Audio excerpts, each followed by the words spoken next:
دوسرا خود منہ سے لگا لیا۔ اس کے بعد اس نے بے حد ننگی حرکتیں کی اور البرق بے سدھ لیٹ گیا۔ آصفہ نے کپڑے پہنے اور البرق کو آہستہ آہستہ بلایا۔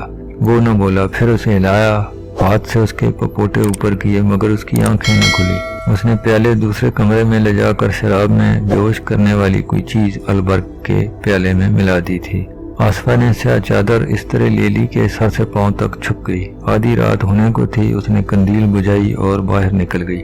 پہلی بیوی آگ بگولا ہو گئی۔ اس نے خنجر اٹھایا، اوپر لبادہ اوڑا اور دیکھا کہ آصفہ ایک ملازمہ کے ساتھ خسر پھسر کر رہی تھی۔ اس سے پتہ چلا کہ ملازمہ کو اس نے ساتھ ملا رکھا تھا۔ آصفہ باہر نکل گئی۔ ملازمہ اپنے کمرے میں چلی گئی۔ پہلی بیوی بڑے دروازے سے باہر نکل گئی۔ وہ تیز تیز چلتی آصفہ کے تعاقب میں نکل گئی۔ وہ اس کے قدموں کی آہٹ پر جا رہی تھی۔ وہ صرف یہ دیکھنا چاہتی تھی کہ وہ کہاں جا رہی ہے۔ آصفہ کو شاید اس کے قدموں کی آہٹ سنائی دی تھی تو وہ رک گئی۔ پہلی بیوی اندھیرے میں اچھی طرح دیکھ نہ سکی۔ وہ آصفہ کے قریب چلی گئی۔ اچانک آمنے سامنے آ جانے سے پہلی بیوی فیصلہ نہ کر سکی کیا کرے۔ اس کے منہ سے نکل گیا، کہاں جا رہی ہو آصفہ؟ پہلی بیوی کو معلوم نہ تھا کہ لڑکی کی حفاظت کے لیے آدمی چھپ چھپ کر اس کے ساتھ جاتا ہے جو کسی کو نظر نہیں آتا۔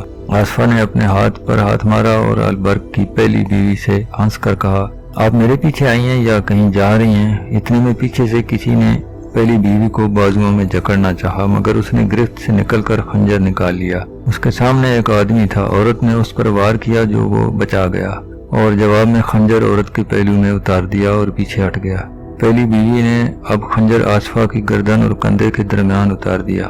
لڑکی نے زور سے چیخ ماری۔ آدمی نے پہلی بیوی پر وار کیا۔ جس نے پھرتی سے بچا کر آدمی پر وار کیا تو اس آدمی نے اس کا بازو روک لیا۔ آصفہ گر پڑی تھی۔ البرق کی پہلی بیوی کو بھی گہرا زخم آیا تھا جو پہلو سے پیٹ تک چلا گیا تھا۔ وہ ڈگمگانے لگی۔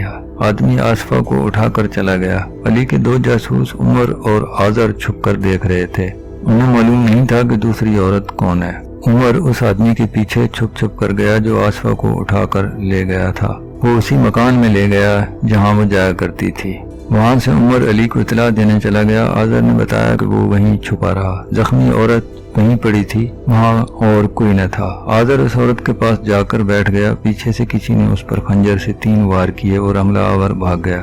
آذر وہیں بے ہوش ہو گیا۔ شام تک البرق کی پہلی بیوی اور آذر کی حالت بگڑ گئی۔ جراحوں اور طبیبوں نے بہت کوشش کی مگر وہ زندہ نہ رہ سکے۔ سلطان ایوبی کے حکم سے خادم الدین البرق کو قید خانے میں ڈال دیا گیا۔ اس نے یقین دلانے کی ہر ممکن کوشش کی کہ اس نے یہ جرم دانستہ نہیں کیا، وہ ان لوگوں کے ہاتھوں بے وقوف بن گیا تھا، مگر یہ ثابت ہو چکا تھا کہ اس نے حکومت اور فوج کے راز شراب اور حسین لڑکی کے نشے میں دشمن کے جاسوسوں تک پہنچائے ہیں۔ سلطان ایوبی قتل کا جرم بخش سکتا تھا، شراب خوری اور عیاشی کا اور دشمن کو راز دینے کے جرائم نہیں بخشتا تھا۔ آصفہ سے اس روز کوئی بیان نہ لیا گیا۔ اس پر زخم کا اتنا اثر نہیں تھا جتنا خوف کا تھا۔ وہ جاسوس لڑکی تھی، سپاہی نہیں تھی۔ اسے شہزادی کے روپ میں شہزادوں سے بھید لینے کی ٹریننگ دی گئی تھی۔ اس نے سوچا بھی نہ تھا کہ اس کا یہ حشر بھی ہو سکتا ہے۔ اس پر زیادہ خوف اس کا تھا کہ وہ مسلمانوں کی قیدی ہے اور مسلمان اسے بہت خراب کریں گے۔ اسے یہ خوف بھی تھا کہ مسلمان اس کے زخم کا علاج نہیں کریں گے۔ اس نے اس خطرے کا اظہار ہر اس شخص سے کیا جو اس کے قریب گیا۔ وہ ڈرے ہوئے بچے کی طرح روتی تھی۔ علی نے اسے بہت تسلی دی کہ اس کے ساتھ وہی سلوک کیا جائے گا جو کسی مسلمان زخمی عورت کے ساتھ کیا جاتا ہے، مگر وہ سلطان ایوبی سے ملنا چاہتی تھی۔ آخر سلطان کو بتایا گیا۔ سلطان ایوبی نے اس کے سر پر ہاتھ رکھ کر کہا کہ اس حالت میں وہ اسے اپنی بیٹی سمجھتا ہے۔ آصفہ نے روتے ہوئے کہا، میں نے سنا تھا سلطان ایوبی تلوار کا نہیں دل کا بادشاہ ہے، اتنا بڑا بادشاہ جسے شکست دینے کے لیے عیسائیوں کے سارے بادشاہ اکٹھے ہو گئے۔ ایک مجبور لڑکی کو دھوکہ دیتے اچھا نہیں لگتا۔ ان لوگوں سے کہو مجھے فوراً زہر دے دیں، میں اس حالت میں کوئی اذیت برداشت نہیں کر سکوں گی۔ سلطان نے کہا، کہو تو میں ہر وقت تمہارے پاس موجود رہوں گا، میں تمہیں دھوکہ بھی نہیں دوں گا، اذیت بھی نہیں دوں گا، مگر وعدہ کرو کہ تم بھی مجھے دھوکہ نہیں دو گی۔ تم ذرا اور بہتر ہو لو، طبیب نے کہا ہے کہ تم ٹھیک ہو جاؤ گی۔ اگر تمہیں اذیت دینی ہوتی تو میں اسی حالت میں قید خانے میں ڈال دیتا، تمہارے زخم پر نمک ڈالا جاتا، تم چلا چلا کر اپنے جرم اور اپنے ساتھیوں سے پردے اٹھاتی، مگر ہم کسی عورت کے ساتھ ایسا سلوک نہیں کیا کرتے۔ البرق کی بیوی مر گئی ہے لیکن تمہیں زندہ رکھنے کی پوری کوشش کی جا رہی ہے۔ لڑکی نے پوچھا، میں ٹھیک ہو جاؤں گی تو میرے ساتھ کیا سلوک کرو گے؟ سلطان نے کہا، یہاں تمہیں کوئی مرد اس نظر سے نہیں دیکھے گا کہ تم ایک نوجوان اور خوبصورت لڑکی ہو، تم جو خدشہ دل سے نکال دو، تمہارے ساتھ وہی سلوک ہوگا جو اسلامی قانون میں لکھا ہے۔ اس مکان کی تلاشی لی گئی تھی جہاں آصفہ جایا کرتی تھی۔ وہ کسی کا گھر نہیں، جاسوسوں کا اڈا تھا۔ اندر استبل بنا ہوا تھا۔ اندر سے 5 آدمیوں کو گرفتار کر لیا گیا تھا۔ ان 5 اور بھاگنے والے چاروں نے جرم کا اعتراف کرنے سے انکار کر دیا۔ آخر انہیں اس تہہ خانے میں لے گئے جہاں پتھر بھی بول پڑتے تھے۔ بوڑھے نے تسلیم کر لیا کہ اس نے اس لڑکی کو دانے کے طور پر پھینک کر البرق کو پھانسا تھا۔ اس نے سارا ناٹک سنا دیا۔ دوسروں نے بھی بہت سے پردے اٹھائے اور اس مکان کا راز فاش کیا جسے شہر کے لوگ احترام کی نگاہوں سے دیکھتے تھے۔ اس مکان میں بہت سی لڑکیاں رکھی گئی تھیں جو 2 مقاصد کے لیے استعمال ہوتی، ایک جاسوسی کے لیے، دوسرا حاکموں اور اونچے گھرانوں کے مسلمان نوجوانوں کے اخلاق تباہ کرنے کے لیے۔ ان جاسوسوں نے یہ بھی بتایا کہ سلطان ایوبی کی فوج میں انہوں نے اپنے آدمی بھرتی کرا دیے ہیں جنہوں نے سپاہیوں میں جوئے بازی کی عادت پیدا کر دی ہے۔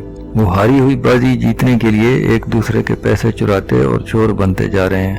شہر میں انہوں نے 500 سے کچھ زیادہ فاحشہ عورتیں پھیلا دی ہیں جو نوجوانوں کو پھانس کر انہیں عیاشی کی راہ پر ڈال رہی ہیں۔ خفیہ کمار خانے بھی کھول دیے گئے ہیں۔ ان لوگوں نے یہ بھی بتایا کہ ان سوڈانیوں کو سلطان کے خلاف بھڑکایا جا رہا ہے جنہیں فوج سے نکال دیا گیا تھا۔ سب سے اہم انکشاف یہ تھا کہ انہوں نے 6 ایسے مسلمان افسروں کے نام بتائے جو سلطان ایوبی کی حکومت میں اہم عہدوں پر فائز تھے مگر سلطان ایوبی کے خلاف کام کر رہے تھے۔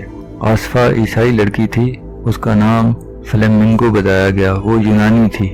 اسے 13 سال کی عمر سے اس کام کی ٹریننگ دی جا رہی تھی۔ اسے مصر کی زبان سکھائی گئی۔ ایسی سینکڑوں لڑکیاں مسلمان علاقوں میں استعمال کرنے کے لیے تیار کی گئی تھیں جنہیں چوری چھپے ادھر بھیجا گیا تھا۔ اس لڑکی نے بھی کچھ نہ چھپایا۔ 15 روز بعد اس کا زخم ٹھیک ہو گیا۔ اسے جب بتایا گیا کہ اسے سزائے موت دی جا رہی ہے تو اس نے کہا، میں خوشی سے یہ سزا قبول کرتی ہوں۔ میں نے صلیب کا مشن پورا کر دیا ہے۔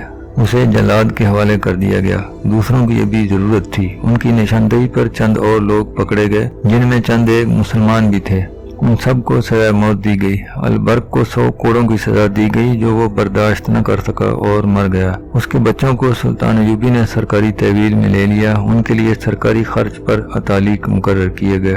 وہ البرق کے ہی نہیں، ایک مجاہدہ کے بھی بچے تھے جن کی ماں بھی شہید ہو گئی تھی۔